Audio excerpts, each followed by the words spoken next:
Hey you guys, what is up? So today I'm here with another lucid dreaming video, adding on to my lucid dreaming series. If you are new here and interested in lucid dreaming, I have the lucid dreaming series.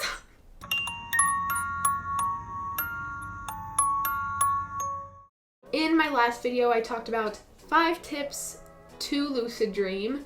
And in that video, I talked more along the lines of how to get into lucid dreaming and how to actually have a lucid dream and be in control, all that jazz. But this video is 5 tips for lucid dreaming. So that is once you have already gotten over that little hurdle and you are now able to lucid dream and you are lucid dreaming frequently. And you just want to know a few tips to enhance that and get the most out of your dream experience. Isn't that just what we all want? So yeah. Before we get into this video, please leave down below any lucid dreaming video ideas you might like to see. I love to know what you guys actually want to watch, and that would just help me out a lot. Even if it's not particularly lucid dreaming, still leave it down below. My channel is just whatever I feel like filming that day, I guess.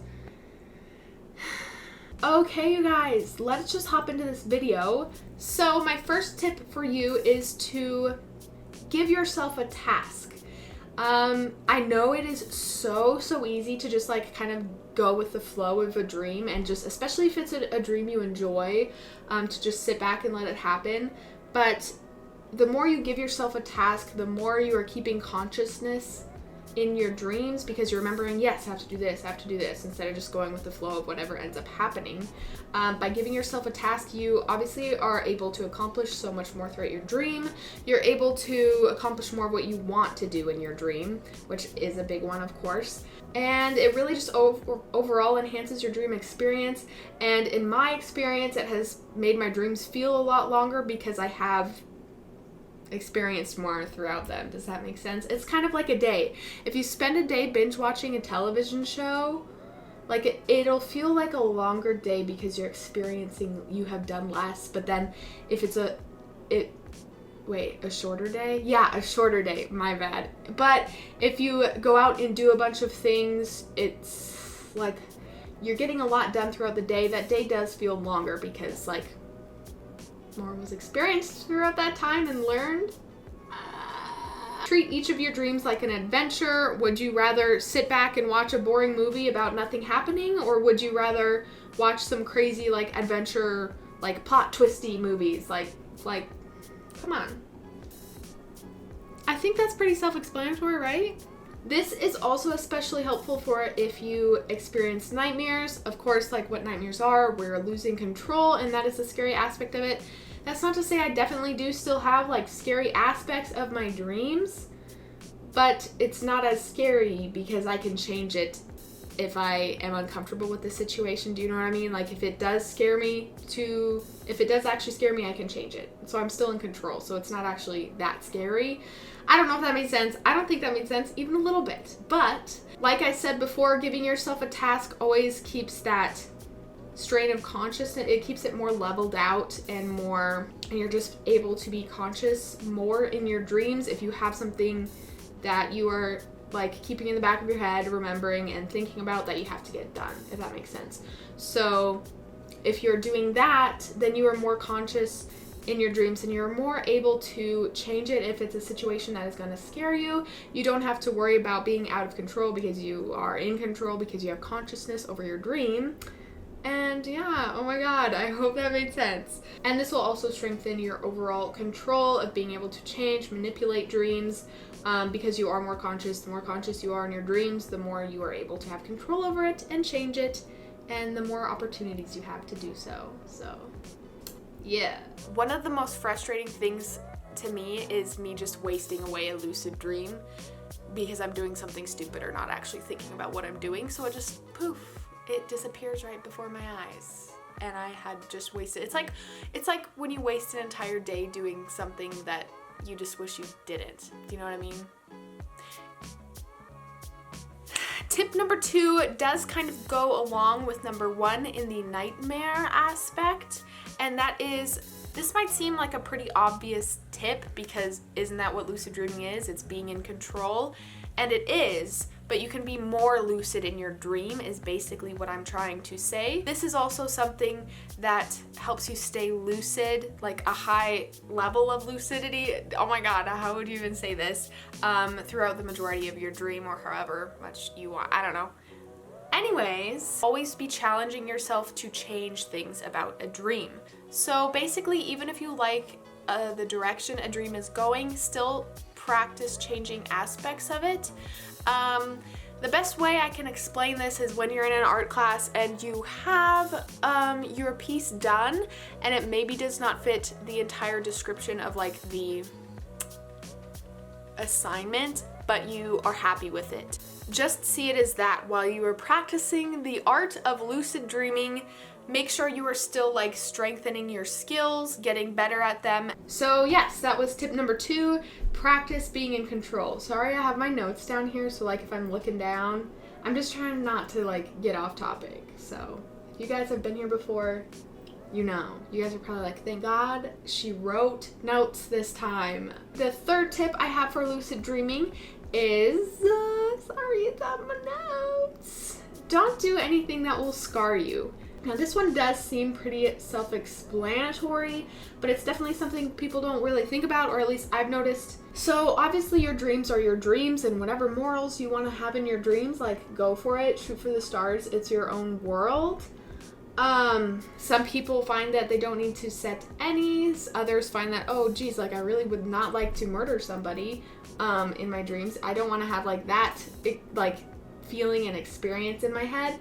I don't know if this is going to make sense, but some people set morals in their like lucid dreaming life just as they would their regular life, wouldn't do anything they wouldn't, but you know, what's the fun in that? This tip is just in place not to scar yourself, I suppose. Obviously it has to do completely with what you're comfortable with and what like directions you want your dreams to go, or what directions you definitely don't want them to go. It's also going to be very different like compared to everyone's background and what they want to deal with. I don't know. So whatever that line is for you, so if you believe a situation is starting to turn into a more scarring scenario, then it no doubt is, because you already like thought about it and it's gonna somehow make itself true in your dreams. Your dreams are kind of like what's reflecting like at each little second of your brain, and you had already thought about that. So if you have already thought it's kind of like, you know, the horror shows where it's like, oh my god, like don't think of what your worst nightmare is because it'll come true. But by that point you have already thought about it because you're just trying to think, you're like, wait, what is my most like scary scenario? And then by the point you had already thought about it, so it's kind of, so really control your dreams scenarios based on what you're comfortable with. That is not to say like don't step outside your comfort zone and experience new things, but obviously there are things that are more touchy than others, and if you think it's going to be a scenario that is going to somehow negatively impact you in your regular life and not, you know, teach you any valuable lessons, then go ahead and skip it. Like change it to how you would rather have it. Keep your conscience clear for the morning. Obviously, if bashing someone's head in a door is not a visual you want and just not something you want to experience, don't do it. You know what I mean? Like, I don't have a lot of things I'm uncomfortable doing when it comes to lucid dreaming, since I have been lucid dreaming for so long, but I do definitely understand why someone would want to create boundaries in that sense. So yes. Tip number 3 is don't do anything that will scar you. Tip number 4 actually goes a little bit along with tip number 3 in that, like, kind of how I already talked about, like, usually if you already thought about it in your dream, like, it's going to somehow manifest itself. And so tip number 4 is try to predict what's going to happen next in your dreams. By doing this, you are obviously bringing more consciousness into your head during your dream. And you're kind of giving yourself a task by predicting what's going to happen next. And obviously, if you are predicting what's going to happen next, that is going to make itself out to be real in your dream, because it's kind of what dreams are, like kind of what we talked about. Oh my god, I hope this makes sense. And when you're obviously predicting what will happen next, predict what you would like to happen next, because it's all about being in control of your dream and getting what you want out of your dream. So yeah, try to predict what's going to happen next. That will really help give you the control back if you find that you kind of like go in and out of lucidity throughout a dream, because that's definitely a thing. And these tips here are to try and like maximize your lucidity throughout the dream, you know what I mean? To get the most out of it. Let me just read my notes that I have down here just to make sure like I got the baseline for it for you guys. So I'm going to be looking down reading. If you consciously think about something while dreaming, it'll manifest itself somehow in your dream. So yeah, I think we pretty much went over that. So really the trouble is grasping that consciousness to think about what you want to think about. And then once you've already thought about what it is you want to think about, it's going to happen. Like, we lose control of our dreams and they do become more nightmarish when we aren't really thinking about what's happening and we're just kind of like letting it flow, if that makes sense, instead of inserting ourselves and inserting our consciousness. And my last tip for you, which I'm pretty sure was somehow in the last one as well, so I guess it kind of goes with both, and that is to give extra thought and attention to past dreams. I think this is like a pretty obvious thing, but obviously the more you think about a scenario, the more you learn from it, the more you get out of it, basically, the more experience you get out of it.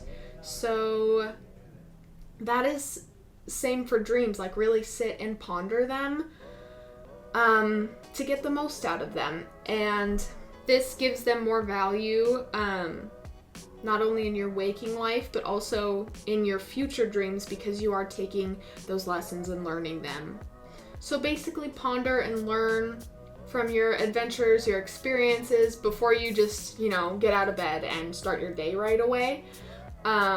This does make it more of and I also do feel like lots of people lucid dream, but then they don't remember them so well because they just woke up and got going instead of like thought back on, how did that dream play out again? Like, so it's just like real life, the more time you devote to something and you think about it and you're willing to sit down and think about it and learn from it, obviously the more it is going to impact your life, adds value to your life, but also like your dreaming world, because then you sit and remember that and it can impact your future dreams. I think that's why a lot of times I will actually dream about past dream places, like whether it's a person from a past dream or lots of times for me it is like locations.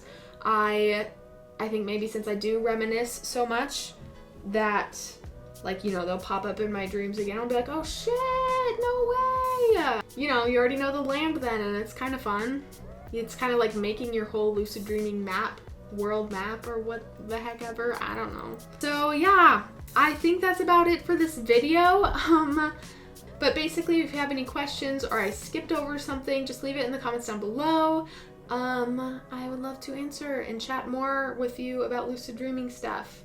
And again, if you have any video ideas, leave it down below. So yeah, I think that's about it for our 5 tips. Number 1 was give yourself a task. 2, practice being in control. 3, don't do anything that will scar you. 4, try to predict what will happen next. And then 5, give extra thought and attention to your dreams. I hope you guys enjoyed this video or got something out of it in some way.